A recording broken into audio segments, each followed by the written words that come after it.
Civilizations once built entire worlds of knowledge without writing a single word. The art of memory is the ancient craft that made this possible, and it reveals how the human voice was the original hard drive for humanity. By the end of this, you will understand the powerful techniques that allowed people to memorize entire epics and legal codes, preserving our collective wisdom long before ink ever met parchment. We will uncover how bards could recall 10,000 lines of poetry and why some philosophers believed writing would destroy our minds. How much of your own life story could you preserve using only your memory? Think of the most vital information your community possesses: the laws that maintain order, the family lineages that define inheritance, the sacred stories that explain the world's creation. Now imagine all of it exists only in the air, in the spoken words of a few respected individuals. There were no filing cabinets, no cloud storage, no stone tablets to consult. The entire operating system for a culture lived in the breath and the brain. This was the reality for millennia. Knowledge was not a static object to be filed away, but a dynamic, living performance. A tribal elder did not recite a history, they reanimated it with their voice, their gestures, the very emotion in their telling. This made memory far more than a mental skill, it was a sacred duty. The survival of the group literally depended on the accuracy of a person's recall. A mistake in reciting a water source's location or a medicinal plant's use could have dire consequences.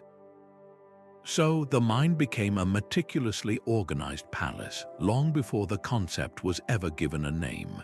Within that fire-lit hall, the storyteller held the power of a living library. Every rhythmic line they chanted was a carefully preserved file, each genealogical list a protected database. These bards or griots in West Africa were not chosen at random. They were selected as children, often from specific family lineages, and their training was a monumental task of mental discipline.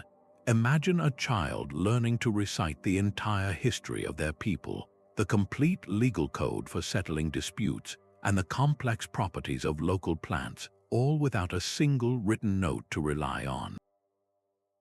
Their memory had to become infallible. To achieve this, they used the natural rhythm of language and music as their filing system. Epic poems like Homer's Odyssey were not just stories, they were mnemonic devices.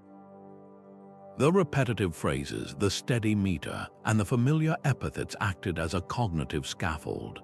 This structure locked every crucial detail into place, making the recitation a precise ritual, not a creative interpretation. A single altered word could shift a land boundary or dishonor an ancestor, so the performance was a matter of communal integrity. The voice of the griot did not simply recall the past, it summoned it into the present, allowing each new generation to witness the founding of their nation or the courage of their heroes. This was how a culture breathed, how it maintained its identity across centuries, all held safe within the mind of a single, trained individual. This mental architecture was known as the memory palace, a sophisticated inner technology. To remember an entire epic or a complex legal code, a speaker would first construct a detailed mental space, often a familiar building or a well-known journey. They would then take each piece of information they needed to recall, whether a single fact, a name, or a whole segment of a story, and mentally place it at a specific location within this imagined space. A king's name might be resting on the front steps, a crucial battle scene playing out in the central courtyard, and a list of medicinal herbs stored carefully in a bedroom. To retrieve the information, the speaker did not struggle to remember words, they simply took a mental walk. They would revisit the palace in their mind, strolling from room to room, and collect each item they had left there. This technique, called the method of loci, transformed abstract, difficult-to-remember information into a vivid, spatial experience. It made the intangible tangibly memorable. Instead of recalling a dry list of facts, the mind navigated a rich inner world where every corner held a piece of the story. This is how a single person could hold an entire civilization's knowledge, not as a chaotic jumble, but as a perfectly organized mental library, waiting to be walked through and performed for the community. That steady, hypnotic rhythm in an epic poem is not just for beauty, it is a precision tool for the mind. The dactylic hexameter of Homer's Iliad, with its repeating pattern of long and short syllables, functions like a mental conveyor belt. Each line, each beat, locks the next piece of information into a predictable, unbreakable sequence. This structure is the cognitive scaffolding that holds the entire narrative together. Rhyme and rhythm create a sonic architecture where words are no longer free-floating facts, but are anchored by sound. Think of the last song you could not get out of your head. The chorus repeats, the melody is catchy, and the words seem to stick without any effort on your part. Ancient bards harnessed this exact psychological principle. They transformed a king's genealogy or the details of a treaty into a kind of mental music. The repetitive beat and the rhyming sounds provide constant cues, triggering the memory of what comes next. If a speaker stumbled, the rhythm itself would guide them back to the correct path. This poetic framework was a built-in error correction system. It ensured that a story containing thousands of lines with countless names, places, and events could be transmitted from one generation to the next with near-perfect fidelity. The poetry was not merely an art form, it was the most reliable data storage technology ever devised, one that was carried not on a disk, but in the very breath and heartbeat of the person reciting it. But what happens when the knowledge itself is considered too powerful for the page? In many traditions, the most sacred truths were not just memorized, they were veiled in secrecy, protected by the very air that carried them. The ancient Vedic hymns of India, a vast body of spiritual knowledge, were preserved solely through human memory for more than 1,000 years before a single word was ever written. The priests responsible for this feat did not rely on memory palaces alone. They developed an elaborate system of recitation, a kind of sonic cryptography. They would chant the hymns in specific patterns, using call and response and complex tonal variations. One priest would sing a line with a particular melody, and another would answer, repeating it back with a precise shift in pitch or rhythm. This was not for musical beauty, but for absolute accuracy. They believed the divine power was not just in the meaning of the words, but in their very sound, in the exact vibration of each syllable. A mispronunciation was not a simple mistake. It was a spiritual failure that could break the connection to the sacred. This oral secrecy acted as a living encryption. By keeping the knowledge within a tightly controlled lineage of trained initiates, these cultures ensured that their most profound wisdom could not be misunderstood or misused by the uninitiated. The power of the secret was preserved not in ink, but in the disciplined breath of the speaker, passed from one generation to the next through sound alone. Long before laws were carved into stone, they were given life in the public square. The law itself was a sound, a voice ringing out across a gathered community. A king or chieftain would stand and proclaim the rules of conduct, and in that moment of speaking, the law was made real and binding. The spoken word did not just describe justice, it enacted it. This oral proclamation carried an authority that a silent tablet could not. It was immediate, personal, and witnessed by all. The entire community heard the law with their own ears, creating a shared, unbreakable understanding of what was right and what was wrong. Justice was not a secret text locked away for priests or scribes, but a living performance that everyone could access and debate. The law existed in the collective memory of the people who heard it spoken. This required a special kind of human archive. Communities relied on individuals known as remembrancers. These were not rulers, but walking libraries of customary law. A remembrancer held the entire history of legal precedent in their mind. They could recite from memory how past disputes over land or property were settled. They remembered the exact wording of oaths and the traditional punishments for specific crimes. When a new conflict arose, the community did not consult a written code. They turned to the remembrancer, who would weave together the relevant precedents, telling the stories of past judgments to illuminate the present case. This practice meant that the law was not a rigid, unchangeable list. It was a fluid, evolving conversation rooted in tradition. Every recitation was a reaffirmation of the community's values, a way of saying, "This is who we are and how we resolve our problems." The law was a story that everyone knew by heart because their shared survival depended on it. Your very identity was once a story you had to tell from memory. In countless societies, knowing who you were meant being able to recite the long chain of names that connected you to your ancestors, stretching back to the very founders of your people. These oral genealogies, like the Maori Whakapapa or the lengthy lists of begats in the Bible, were far more than simple family trees. They were the narrative backbone of a culture, a living map of relationships that defined your place in the world, your rights to land, and your claim to leadership. To recite your lineage was to assert your identity, a performance of belonging that was both a personal privilege and a solemn public duty. A single mistake was not a trivial error. It was a social transgression that could undermine your family's standing and disrupt the accepted historical record. The genealogist was a living archive, their mind a carefully maintained registry of births, marriages, and heroic deeds. They held the proof of a chieftain's right to rule, tracing his bloodline back to a mythical or divine founder. They could recite which families were granted which parcels of land after a great migration, and which alliances were sealed through marriage generations ago.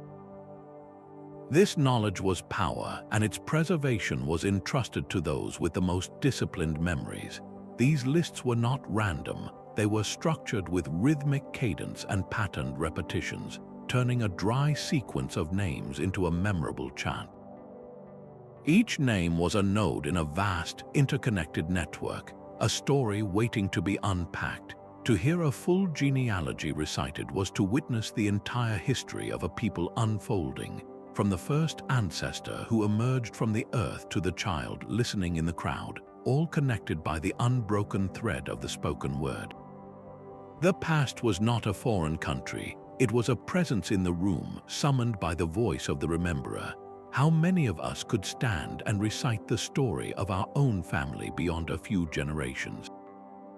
This was the weight and the wonder of the genealogical chain, a civilization's identity memorized and performed. The clang of a hammer on hot iron was more than just a sound, it was a lesson. In workshops and shipyards across the ancient world, the most advanced technologies were not stored in books but lived in the hands and the voices of masters. A young apprentice did not learn to forge a sword by reading about it. He stood for years beside a master, watching the exact color of the metal as it heated, listening for the specific ring that signaled the right temperature, and repeating the hammering motions until his muscles memorized the rhythm.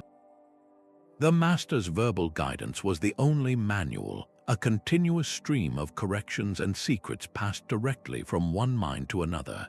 This was how a cathedral was built, how a seaworthy vessel was crafted, how a field was made to yield a harvest. The entire body of practical human knowledge moved through the intimate channel of the spoken word. Complex procedures were often encoded into simple songs or proverbs, making them easy to remember and pass on. A farming community might have a planting chart that detailed the correct lunar phase and soil depth for each seed. A weaving song could contain the entire pattern for an elaborate textile, its rhythm mirroring the motion of the loom. This oral transmission did more than preserve information, it preserved the nuance. The master could convey the feel of the clay, the smell of the right kind of wood for a fire, the subtle sound of a blade being properly sharpened. These were details that no written manual could ever capture. The knowledge became a lived experience, a kind of muscle memory for the entire craft, ensuring that the skill was not just understood, but deeply felt and perfectly executed by the next generation. The apprentice's most important tool was not his own hands, but his attentive ear. Yet a new technology was emerging that would challenge this ancient order of memory. The invention of writing did not instantly erase oral traditions. It created a long and often uneasy partnership. The great philosopher Plato, in his dialogue called Phaedrus, voiced a profound fear about this new tool. He argued that writing would destroy our natural memory, creating forgetful souls who relied on external marks instead of the living knowledge within. He saw writing as a phantom of true understanding, a static thing that could not answer back or adapt in the moment like a living teacher. His concern highlights the core tension of this transition. The written word offered a miraculous permanence, a promise that knowledge could survive its human vessels. But this permanence came with a potential cost, the loss of the dynamic, participatory nature of a spoken performance. When a story is written down, it becomes fixed. Its words are locked in place, unchanging across the centuries. An oral story, told and retold, was fluid. It could shift to suit a new audience, emphasize a different lesson, or incorporate a recent event, all while maintaining its essential core through the mnemonic scaffolding of rhythm and formula. The written text was a portrait, while the oral tale was a living person. This shift marked a fundamental change in human consciousness itself. We began to move our knowledge from the inside out.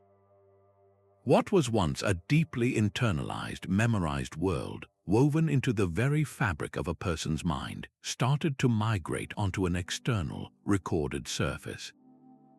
You no longer had to become the library, you could simply visit it. The role of the storyteller, once the central pillar of cultural continuity, began to transform from a vital remembrancer into more of an entertainer. The locus of authority subtly shifted from the trained human memory to the silent, inanimate page. This was not a sudden death for the spoken word, but a slow fading of its primary power. The echo of the Griot's voice now had to compete with the silent, enduring scratch of the scribe's pen. The sheer scale of the Homeric epics defies our modern understanding of memory. The Iliad and the Odyssey together contain over 27,000 lines of dense, intricate verse.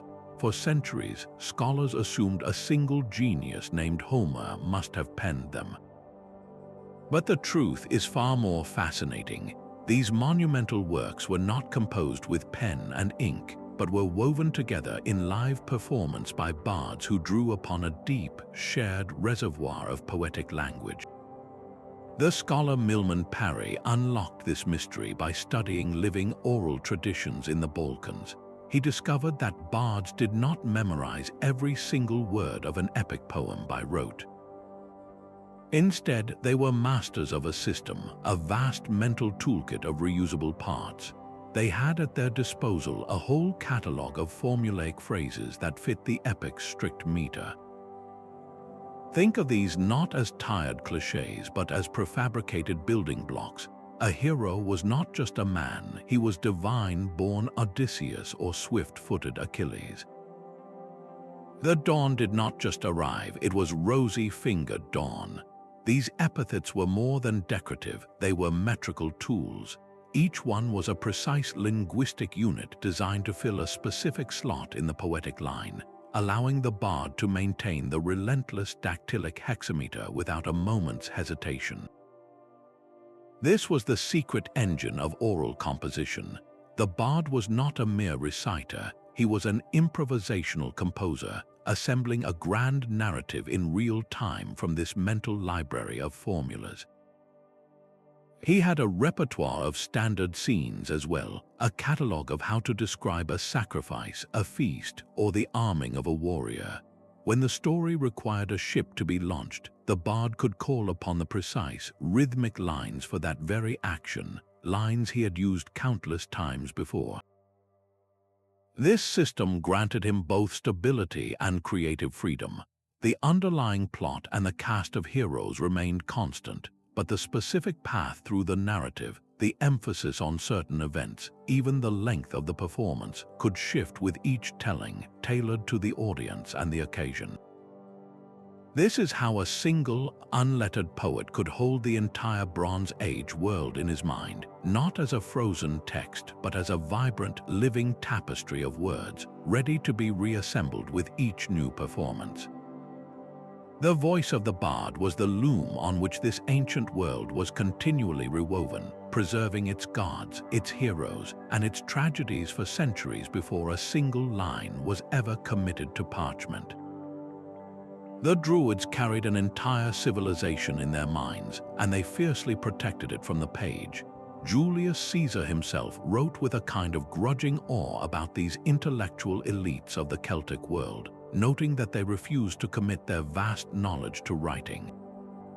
Their sacred verses, their complex legal precedents, their profound philosophies on the nature of the soul and the stars, all of it was guarded within a living, human archive.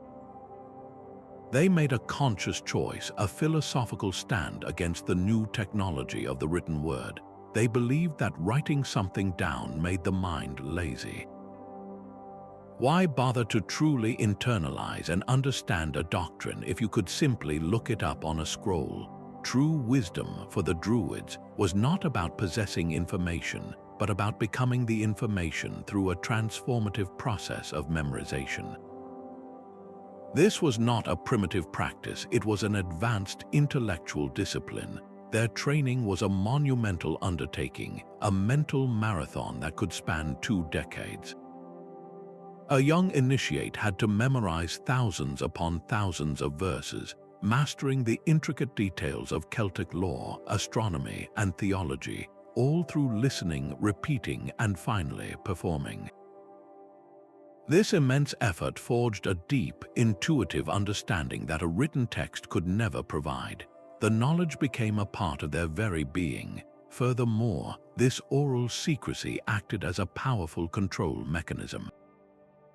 By keeping the core tenets of their society locked away in the memories of a select, rigorously trained class, they ensured that this power could not be accessed or corrupted by outsiders or the uninitiated.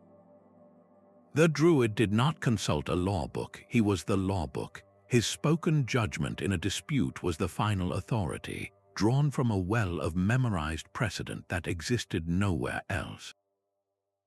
This made them the undisputed intellectual and spiritual leaders of their people, living libraries whose very minds were the most secure and sacred repositories their culture possessed. The chorus strings ripple through the air, a cascade of notes that summons history itself. In West Africa, the griot is the living embodiment of this call.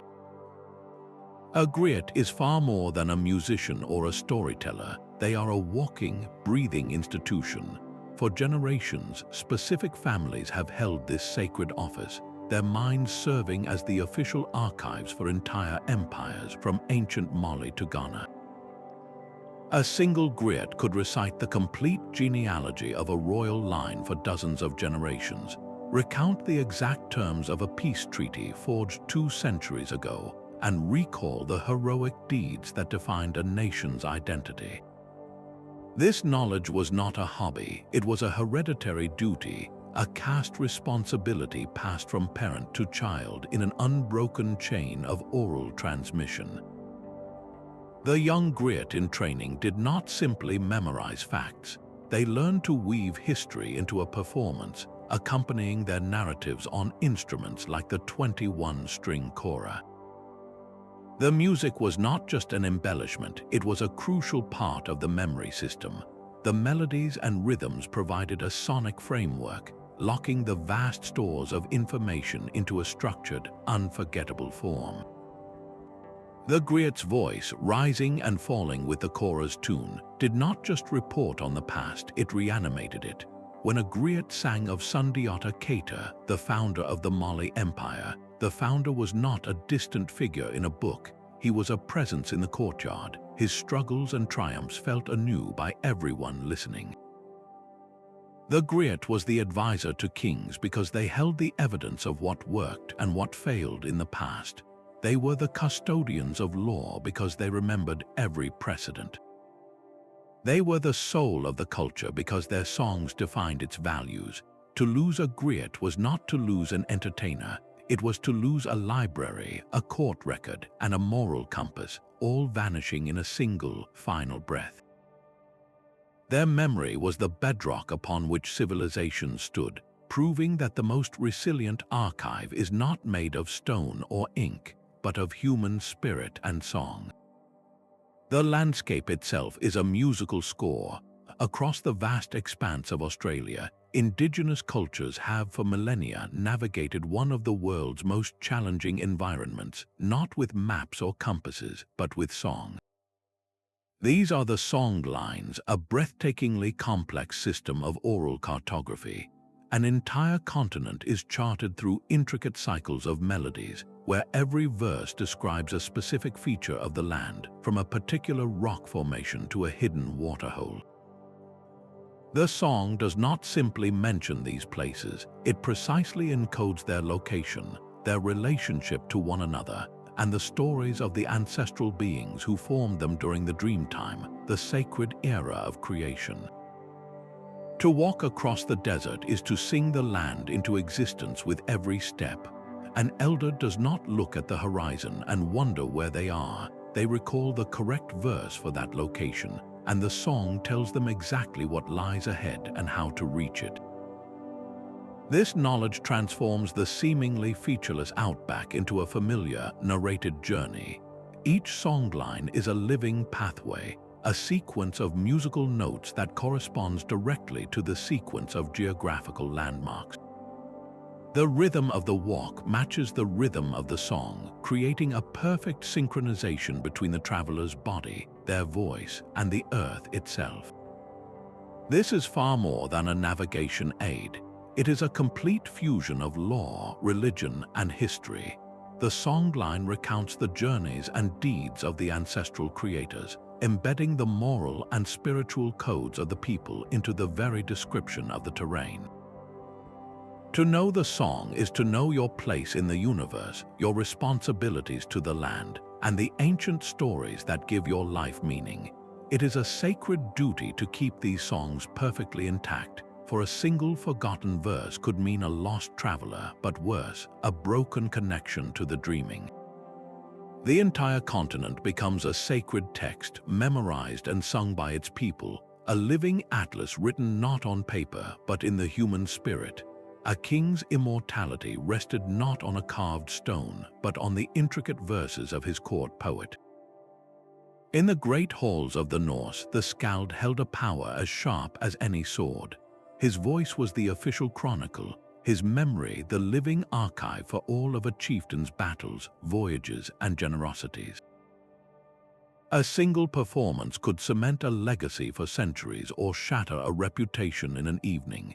This was not mere entertainment, it was high-stakes history performed live.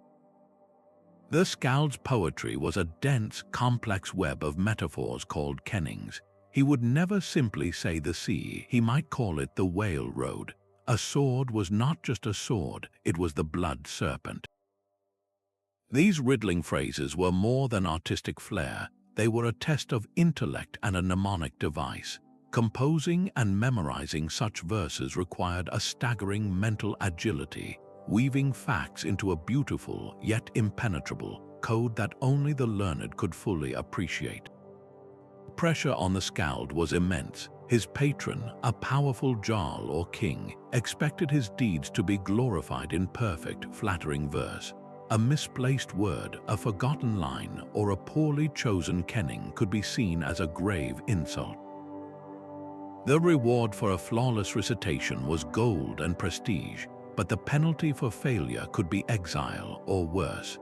This constant risk forged the skald into a master of both language and memory, a walking historical record whose very survival depended on the accuracy of his art. He carried the weight of a dynasty's honor in his mind, proving that in the Viking world, the most enduring monument was a well-remembered poem. Socrates built his entire philosophy not on pages, but on the vibrant, unpredictable energy of conversation. He would stroll through the bustling Athenian marketplace, engaging anyone he met in a relentless examination of their most cherished beliefs. His method was a verbal scalpel, dissecting vague notions like justice or courage through a series of sharp, probing questions. This was philosophy in its purest, most oral form, a living process of discovery that could not be captured by a static text. The goal was not to deliver a final answer, but to expose the contradictions in unexamined assumptions, pushing both speaker and listener toward a deeper, personally understood truth.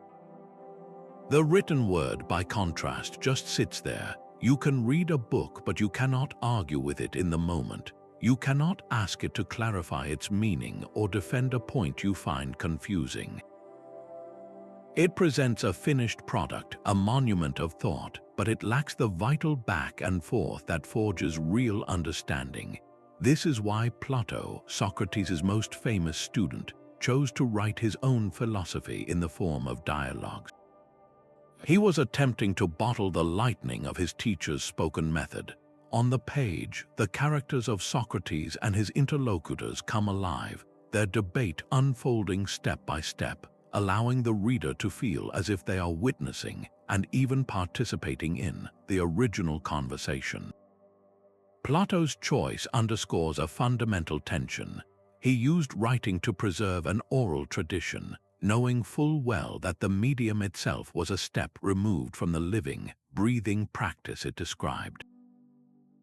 The dialogue form is a bridge, a testament to the power of spoken inquiry, even as it marks our departure from it.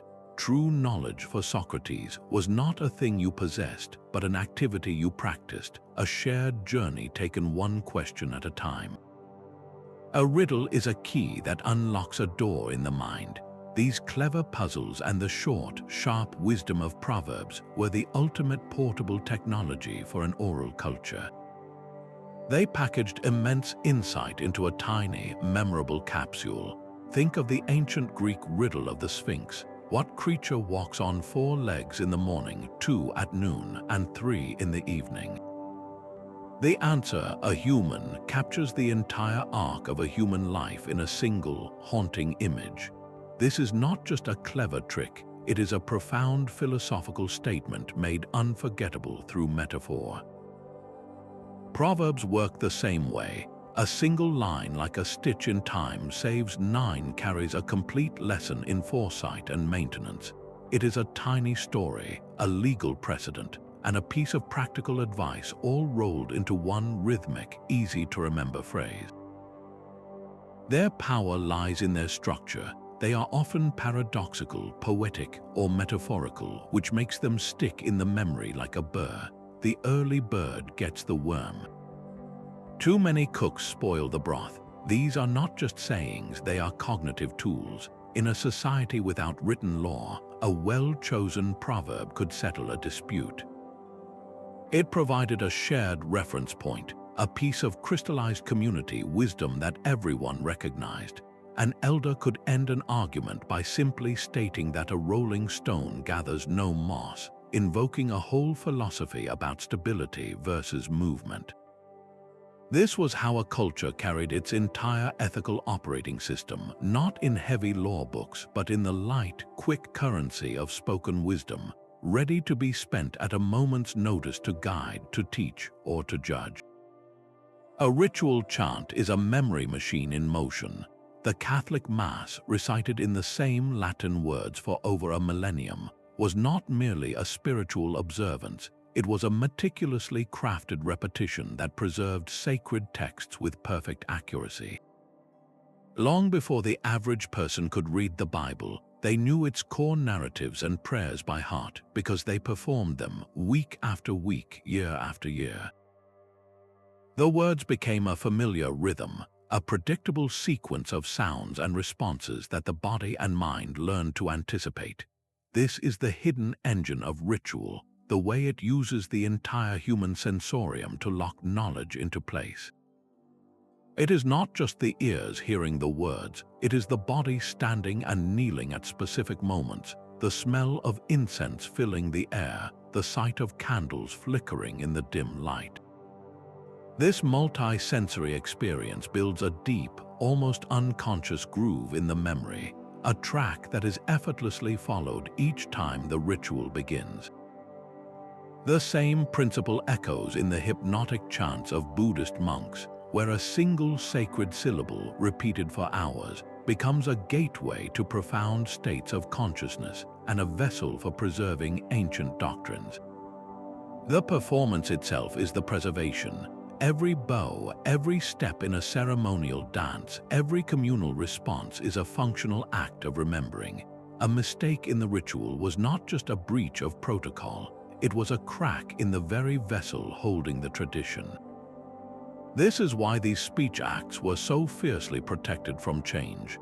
They were the living, breathing hard drives of their faith, and the entire community, moving and speaking in unison, became the backup for that sacred data. The most durable knowledge was not just spoken, it was performed, breathed, and lived by everyone, transforming abstract belief into a physical, unforgettable reality. The mental world of a purely oral culture is fundamentally different from our own. Scholar Walter Ong called this the oral mindset, a way of thinking and knowing entirely shaped by the demands and possibilities of the spoken word. Without writing to serve as an external record, thought itself had to be structured for easy recall and transmission. This meant that knowledge was not organized in abstract, analytical categories. Instead, it was additive, building idea upon idea using words like and then to create a flowing narrative. It was aggregative, leaning on familiar, formulaic phrases like the strong-armed hero or the life-giving son that everyone recognized and remembered. And it was deeply situational, tying every piece of information to a specific, human-centered context. You would not learn about justice as a philosophical concept. You would hear the story of a wise king settling a land dispute. The knowledge was embedded in the drama of human life because that is what makes a story stick. This oral mindset was inherently communal and participatory. A story was not a solitary experience to be consumed in silence, it was a shared event. The speaker performed and the audience responded, their reactions feeding the energy of the telling. The thought patterns of an entire culture were molded by this collaborative, real-time exchange. The shift from an oral to a literate world was therefore far more than a simple upgrade in data storage. It was a revolution in human consciousness. Writing allowed thought to be frozen, examined, and rearranged on a page. It encouraged analysis, categorization, and the development of private, individual reflection. We began to think in lists and logical arguments, stepping back from the immediate, situational world to see abstract patterns. The very architecture of our minds was quietly, profoundly rewired. The echo of the oral world still resonates in our love for a gripping story or a catchy slogan, but our primary way of navigating reality was forever changed the moment we started to read and write. That ancient human drive to remember through rhythm and repetition never truly vanished. It simply found new mediums. The principles of orality are coded into the very fabric of our digital world, from the advertising jingle you cannot get out of your head to the viral meme that spreads across the globe in hours. These are not random cultural flukes, they are modern applications of the oldest mnemonic technologies. A catchy jingle uses the exact same sonic scaffolding as an epic poem, locking a brand name or a product message into your memory with a simple, repetitive melody. Memory champions, those individuals who can memorize the order of a shuffled deck of cards in seconds, openly use the ancient method of loci, building intricate memory palaces in their minds to store abstract information as vivid spatial images. Even an internet meme, with its recognizable format and easily adaptable caption, functions like an oral formula. It provides a ready-made structure, a kind of digital epithet that allows anyone to participate in a shared cultural moment, creating and spreading a unified message with remarkable speed and consistency. This is the essence of a new orality, a phenomenon the scholar Walter Ong called secondary orality. We are surrounded by the written word, yet we are increasingly choosing to consume information through the spoken one. Podcasts and audiobooks have ushered in a renaissance of listening, turning our commutes and chores into modern-day fire circles where stories and ideas are absorbed through the ear, not the eye. This digital landscape, with its sound bites and viral videos, allows us to harness the communal, memorable power of sound in ways that a Homeric bard would instinctively understand. The medium has changed, but the cognitive architecture it appeals to is timeless. We are rediscovering that some truths simply stick better when they are carried on a wave of sound. But this living library of sound had one devastating flaw. It was mortal. The entire knowledge of a people could vanish in a single generation, erased not by a natural disaster, but by a simple cough in a crowded village. A plague sweeping through a region did not just claim lives, it erased living archives. When a master griot or a tribal elder succumbed to illness, it was as if a great library had been set ablaze, its contents lost forever, with no backup copy to recover. The chain of transmission was only as strong as its human links, and death could shatter it irreparably. Conquest posed an even more deliberate threat. A victorious empire seeking to subjugate a culture knew that the quickest path to domination was not just to conquer the body, but to sever the spirit. They would systematically forbid the speaking of a native language and the recitation of ancestral histories. Without the breath of performance, the stories slowly suffocated. The memory palaces, so carefully constructed over generations, collapsed into silent ruins within a few decades, their rooms emptied of meaning. Even without these catastrophes, a slow, insidious corruption was always possible. The very fluidity that allowed a story to adapt was also a source of drift. A minor embellishment by one storyteller might become a core detail for the next. A name might be misheard and then repeated incorrectly until over centuries, a hero's lineage was completely rewritten. There was no original manuscript, no permanent, objective record to pull from a shelf and say, "This is the truth." The only authority was the collective, yet fallible, memory of the community. This profound fragility is what makes the oral traditions that have survived into our modern age nothing short of miraculous. They are the survivors of a relentless war against time, disease, and oppression. Every epic poem we can still hear recited, every indigenous songline that still guides a journey, is a testament to the sheer human will to remember against impossible odds. They are precious not in spite of their vulnerability, but because of it, each one a flickering flame that has been carefully, lovingly passed from one pair of hands to the next, across a vast and darkening abyss of forgotten time. An archaeologist's most delicate tool is not a brush but a trained ear. When the written record falls silent, the spoken word offers a different kind of evidence, one that reveals not just what happened, but what a people chose to remember and why. These oral traditions are not literal transcripts of the past, yet they are invaluable historical sources, providing a window into a culture's deepest values, its social hierarchies, and its perception of its own journey through time. The historian's task becomes one of sensitive interpretation, learning to read the human voice as if it were a fragile, living manuscript. They do not take a single story at face value. Instead, they become collectors of echoes, gathering multiple versions of the same narrative from different communities or family lineages. By placing these variants side by side, patterns begin to emerge. Which characters are always present, which events remain constant across every telling. These core elements likely point to a foundational historical truth. The details that change, the embellishments that vary, are equally revealing, showing how different groups adapted the story to reinforce their own identity or political standing. This comparative work is like assembling a puzzle where each piece is a performance. Scholars also analyze the internal architecture of the stories themselves.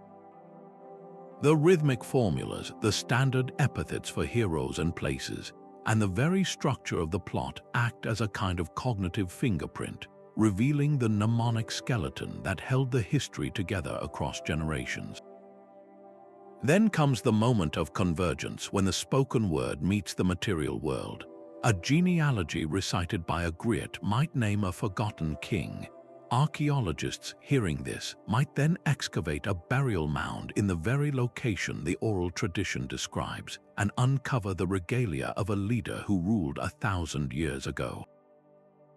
The soil confirms the song. Oral histories often preserve vital data that never made it into any written chronicle.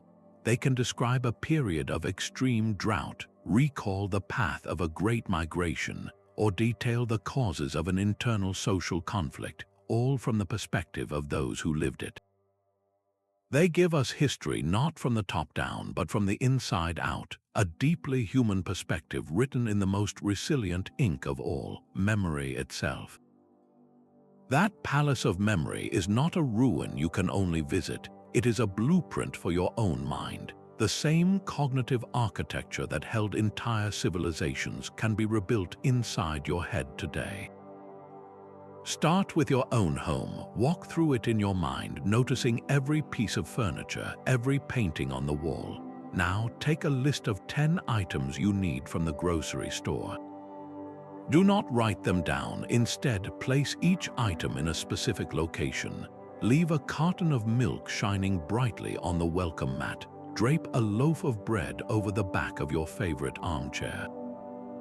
Balance a bag of apples precariously on the television. To retrieve your list, you do not struggle to remember words. You simply take that mental walk again. You will find the information is not a strain to recall. It is waiting for you, vivid and exact. This method of loci is not a party trick. It is a fundamental rewiring of how you store data, transforming abstract lists into tangible, spatial experiences.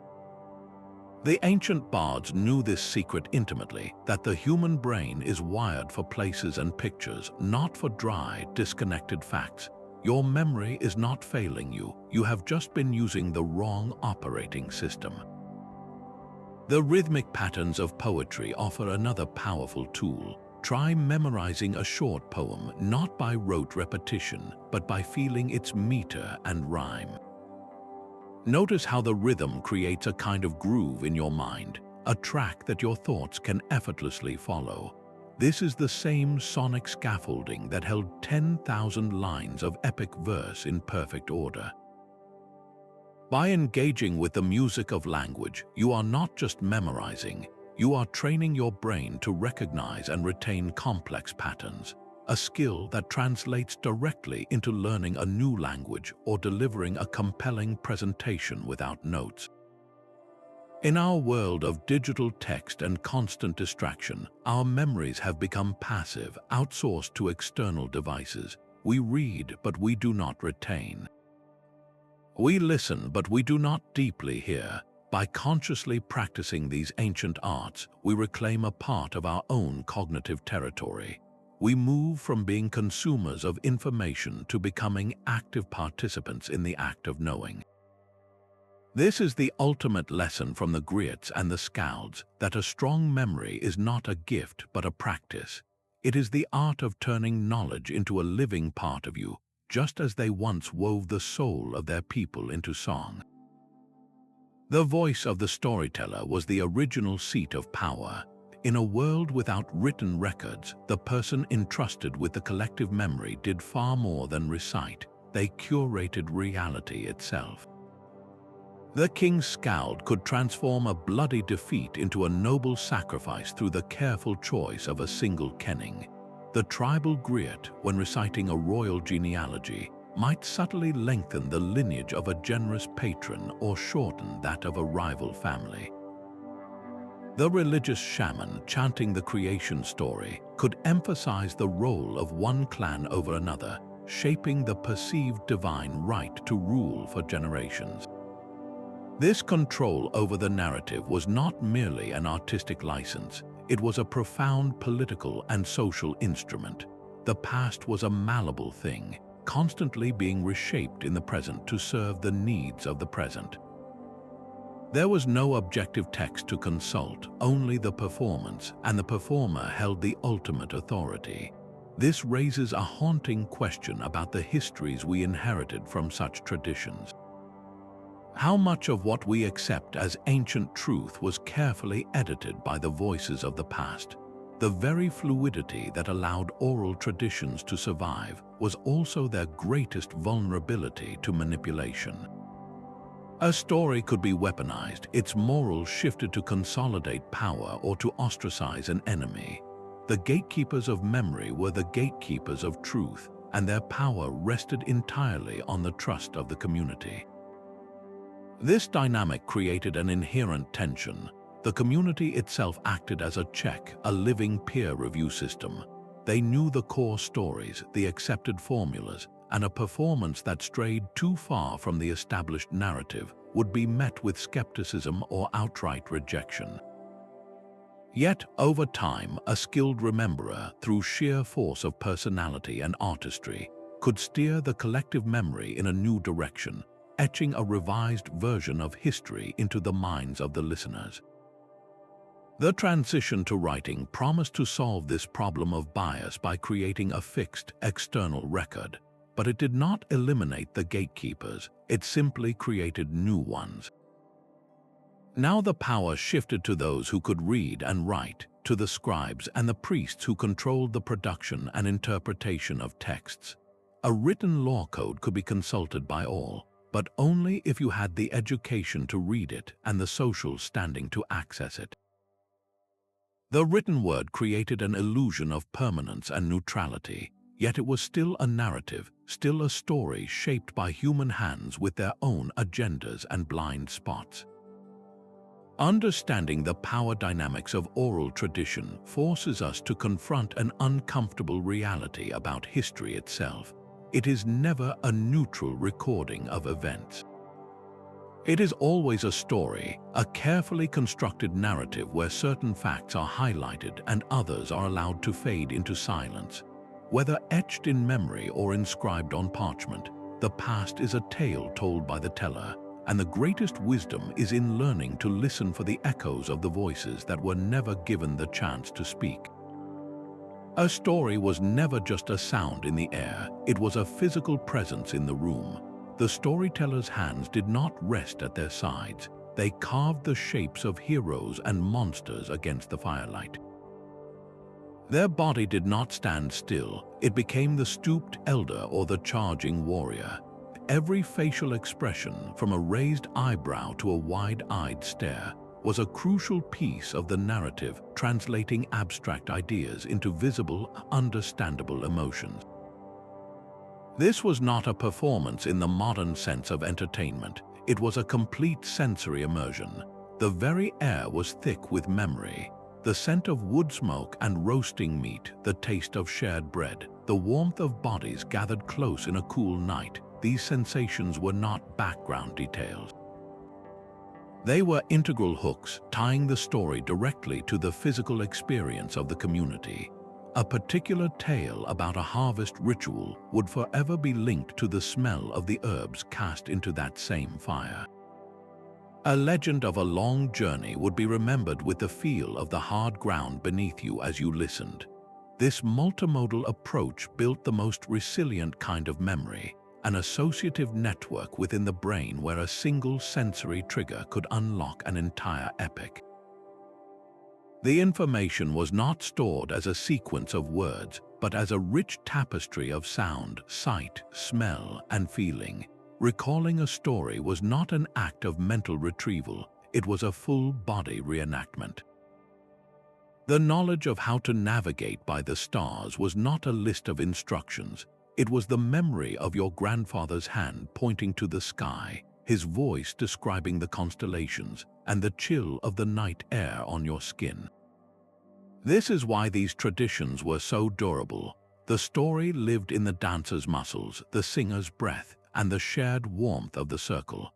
It was knowledge felt in the bones, a wisdom that resonated deeper than any solitary reading of a text could ever achieve. From the fire-lit circles of our ancestors to the digital streams of today, the human voice remains an unparalleled vessel for our stories, our laws, and our very identity.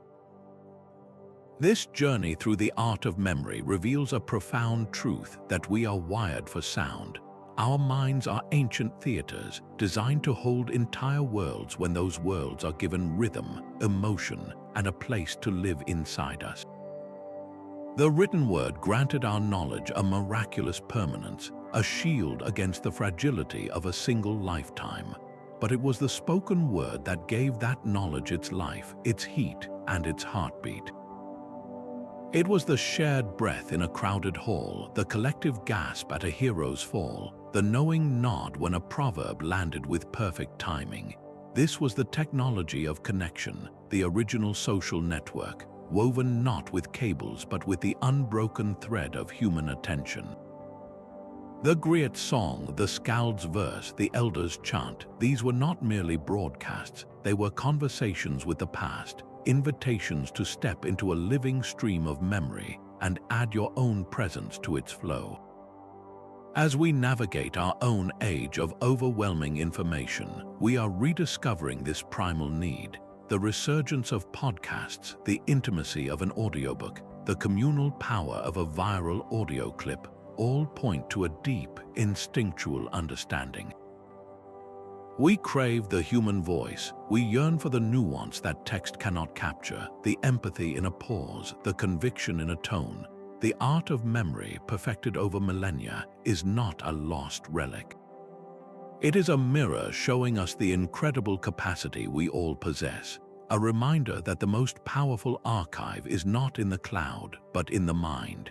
It challenges us to listen more deeply, to speak more thoughtfully, and to once again become active participants in the great, ongoing story of us. Let us carry these echoes forward, honoring the timeless power of a story well told, a truth beautifully spoken, and a civilization remembered, one breath at a time. Your own voice is the latest link in this unbroken chain of memory. Every time you recount a day's events to a loved one or explain a complex idea to a colleague, you are engaging in the same fundamental act that preserved civilizations. You are building a memory palace out of shared experience, using the rhythm of your speech and the emotion in your tone to make the information stick. This is not a metaphor, it is a cognitive reality. The stories you choose to tell and retell become the bedrock of your personal relationships and your family's identity. They are the modern equivalent of the genealogies and epics, the living records of who you are. So the next time you find yourself captivated by a podcast, feeling a story come alive in your mind through the speaker's voice, recognize the ancient magic at work. You are not just a passive listener, you are a participant in the oldest human technology, the art of memory through spoken word. What essential stories are you carrying forward? What piece of knowledge, whether a family recipe or a lesson from a grandparent, would you entrust to memory alone, to be passed on by voice and not by text? We would be honored to hear the most memorable story passed down in your own family. Share it in the comments below, and let's create a living archive of our collective voices. If this journey into the power of memory resonated with you, subscribe for more explorations into the hidden histories that shape our world. Let's keep this vital conversation and our shared memory alive together.